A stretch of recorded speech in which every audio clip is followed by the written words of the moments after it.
All right, for those tuning in, either I guess later on YouTube or maybe gonna listen on this app. Um, Welcome to Slasher Stereo, starring Donnie and myself, Fat Matt, where we talk Yo, about yo. slasher movies, fashion, up with horror movies, modern horror movies, retro horror movies, anything spooky. Sometimes we talk about dying. Sometimes we talk about dreams, all kinds of cool stuff. So tonight we are talking about the movie Trick or Treat from 2007. It's a Michael Dougherty film, and it's a really good one. Where did we watch this on? Amazon Prime? Yes, Amazon Prime. Okay, cool. So it's streaming there right now on Amazon Prime. For two ninety Uh, nine, you can rent it. yeah, and this movie's amazing. I saw this right when it came out when I was in high school in '07. I bought it on DVD, or maybe I rented it from Blockbuster, but I got it right when it came out, and I feel like it was a really big deal in the early to mid 2000s, and now maybe like the new generation of horror fans has maybe overlooked it. Hopefully not, because it's a really incredible film. Um, it's an anthology movie, so there's lots of little stories within it, and they all kind of connect in the end. Do you want to kind of get into the plot or just kind of the story in general?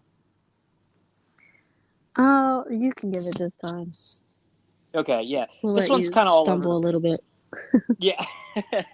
This one's kind of all over the place, but in a good way. So it starts out Halloween night in this little town in Ohio that gets really into celebrating Halloween, which is awesome. And there's all these different stories kind of happening at once, and you kind of see them overlapping. So the first one, you kind of see this chubby bully kid.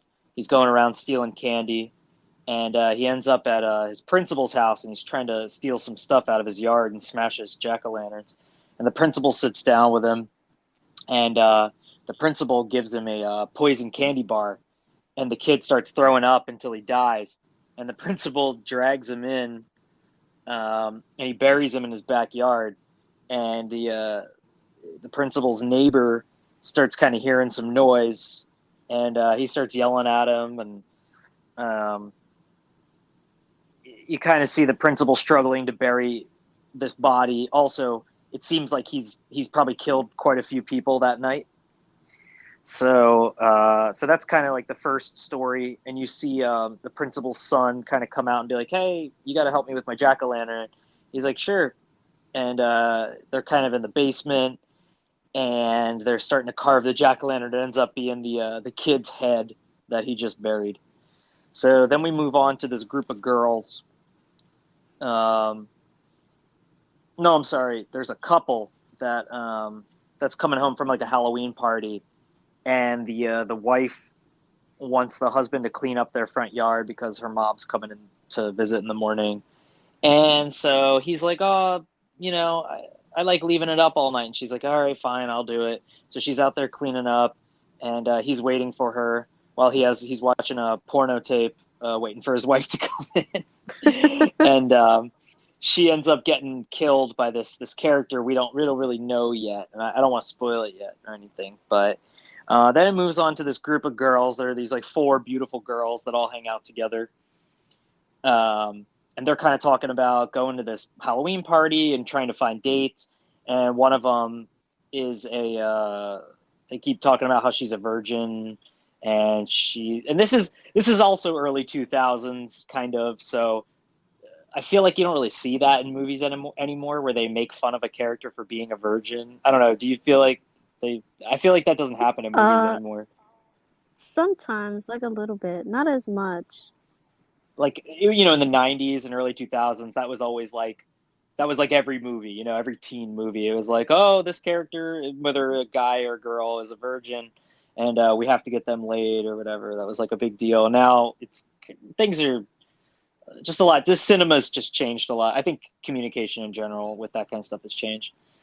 But So they're walking around. They're kind of luring guys in. You can see there's something sinister going on, but you don't really know yet.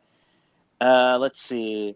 What would the next story be? Oh, so then The vampire it guy. kind of well, yeah. So you kind of see off in like this alleyway. There's a parade going on in the main strip of the town, and you see this girl. She's a little drunk, and she's making out with this guy with a hood on, and he ends up, kind of pinning her against the wall and draining all of her blood. He's a vampire, and he lays her down in the on the side of the street because there's a lot of drunk people all laying down because it's really like a giant party in this town. So then it kind of cuts to these little kids, and they're all walking around collecting jack o' lanterns, and they end up they come upon this girl who carved like 100 jack o' lanterns out in her yard, and apparently she's autistic. But they ask her if they can have a couple of her jack o' lanterns, and she agrees. But she asks, I guess, if she can come with them wherever they're going, and they said yeah. And Her so name was Rhonda. yeah, that's right, Rhonda, and she was dressed like a little witch, Yep. and She was really cute. yeah, she was adorable. She was a nice character. So these little kids are collecting all these jack o' lanterns. They end up going to the edge of this cliff, which is like at the very edge of town. And the main girl, she's kind of like a brat. She's like the leader of the pack. She starts telling this story about how like 30 years ago to the day, um, there was basically a bus full of mentally challenged kids. They used to get picked up same time every morning by the same bus driver. Well, the parents in the town of the mentally challenged kids, they had paid off the bus driver to try to kill all these kids so that they wouldn't be a burden on the family anymore. And the bus driver, as he was going to roll the bus off the cliff, he was handing them all candy so they'd stay distracted. And they were all chained up, but one of them got loose and he drove the bus off the cliff with the bus driver still on there. And everybody ended up dying, but the bus driver escaped, or so they allude to, that he escaped and nobody knows what happened to him. So then they say, okay, we're going to offer up 8 jack o' lanterns for the 8 kids that died, and we're going to bring them down the cliff and up to basically it's almost like a big like tar pit or like a big like a lake or something, I guess. And Yeah, it was like a they get lake. down there, and like half of the bus is like sticking up, and that was pretty cool. Remember, you and I both were like, "Wow, that looks really good." Like it looked Yeah, it was creepy. really cool. It was like Yeah, halfway out the water and like all muddy and dark and eerie and stuff. yeah, I really liked how they did. Michael Dougherty is a good director. He also, for anybody who's going to listen later, for more recent films that he's done, he did Krampus, and then he also did the 2019 Godzilla King of the Monsters. But this was his first film, if I'm not mistaken. Pretty sure this is his first film. So anyway, these kids are putting the pumpkins aside, and all of a sudden, Rhonda, the girl who's autistic and she's dressed like a witch, she notices that she's alone and she starts hearing screaming. And so she goes looking for the rest of the kids. They go down this creepy elevator that only can take a couple at a time, and she's grabbed by like these zombies all in chains. So you think it's like the kids that died. She's screaming and running, and she breaks her glasses. That was really sad. I know you felt that Yeah. one because you wear glasses and your glasses are Hell thick as yeah. hell. So All right, you that'll just be had to put that in there, didn't you? yeah. I know you Okay. can't see shit So, without them. yeah, that was super sad, but so the what you forgot is the kids that were, that had got killed in that little accident, they had on like Halloween masks and costumes and stuff. And then Oh yeah, when they went to go give the offering up, the other kids were wearing the mask that the special kids that's were right. They wearing were when they wearing like died. this. Yeah, they were wearing like kind of the same ones. And the chains too. Yeah, they well. So that was the other thing is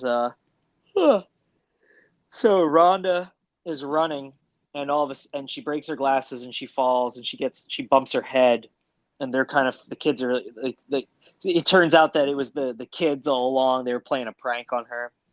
They dressed up like zombies and they were trying to scare her, but she ended up really hurting her head. And the boy, he's kind of like taking care of her, and all of a sudden, he's like, hey, go clean up the crap, and let's get out of here. So as the rest of the kids are cleaning, um, the real zombies come up out of the water and they start killing all the kids. But Rhonda is able to escape onto the elevator, and as the other kids are asking her to get on for a ride, she just stays silent, and she gets up to the top of the cliff from the elevator, and she wheels her wagon away full of jack-o'-lanterns, and she spots our little character that you kind of keep seeing throughout the movie, but this is the first time you fully see him.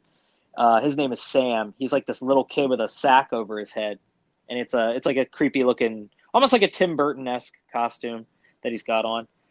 So then you go back to the four girls that are hanging out, and you start to see the one girl walking to the party alone in the woods, and she's dressed like Little Red Riding Hood. So it's kind of like you can tell she's being followed, and it turns out it's the vampire guy from earlier. So he attacks her, and all of a sudden you just hear screaming, and then you see like a Red Riding Hood costume with a body wrapped up in it fall into the party, all bloodied up into the party with the other three of her friends, and then they open the costume up thinking it's their friend, but it's the guy who's a vampire, and he's all bloodied up and he's like dying, and they go, oh honey, it's your first time, and she's like, I know, I'm really nervous. So anyway, it turns out that the guy who is a vampire is the principal from earlier. He likes to go out and kill people in all these different ways, but he's kind of getting a taste of his own medicine. And it turns out all the four friends, they all lured these guys to this party. There's a bunch of girls there actually, and they all start taking their clothes off and they start changing into werewolves, and they tear up all their dates. They tear them up and eat them, and it's really cool scene because they use practical It effects and they had these was really it was what really good. It was just I it kind of reminded me of Van Helsing, like I had said. Like when he oh, turned when into a they tore werewolf the and he was skin like off. ripping his skin off. Yeah. Yeah, It was yeah, that kind was of cool. That gross, but I kind of liked it at the same time. I liked it a lot. I liked that they used puppets for some of the wolves, and they mixed the right amount of CGI in there and practical effects. It was really well done. Michael Dougherty, he still sticks with a lot of practical effects, so I commend him for that. He's a good director. So then we see finally in like the last story, it's the old guy who lives next door to the principal who was yelling at the principal earlier, and now you kind of see earlier in the night what was happening, because at one point the principal's walking into his house, and he sees the guy kind of banging on the window, and the principal just kind of ignores him, and so you find out that the little character Sam that you see throughout the film is in there, and he's attacking this old guy, and you see the old guy asking for help. He's begging for help. He's running around banging on windows and stuff. So he gets his rifle out. He shoots Sam in the head. You see Sam pull his mask off, and he's got like a creepy like pumpkin head. It's really cool. And he ends up sort of killing him, but not really. Sam ends up coming back to life, and he leaves him alone because you find out that the old guy was the bus driver from 30 years ago. That's kind of like the little twist. And Mm-hmm. you think everything's going to be okay. The old guy, he's handing out candy the rest of the night. Oh, you still there? Yep. Donnie, you there? Oh, okay, we lost connection for a sec. Um, so yeah, so you see this old guy. He's handing out candy. He's all bandaged up from being attacked all night by Sam, and and then and then he gets a knock at the door, and it's all the dead kids. They've come back for their revenge, and then the movie ends. And it's a hell of a movie. It's really really good. I recommend It anybody was. to watch this. I know among horror fans this one is really well known, but if you're maybe like a younger person, like Donnie's age or something, and you didn't really grow up watching this movie, I recommend trying to find it and watching it. It's really really good. And I know we kind of gave away a lot of stuff, but there's so much more in there that I don't want to give away. It's really really cool. I think my favorite part was after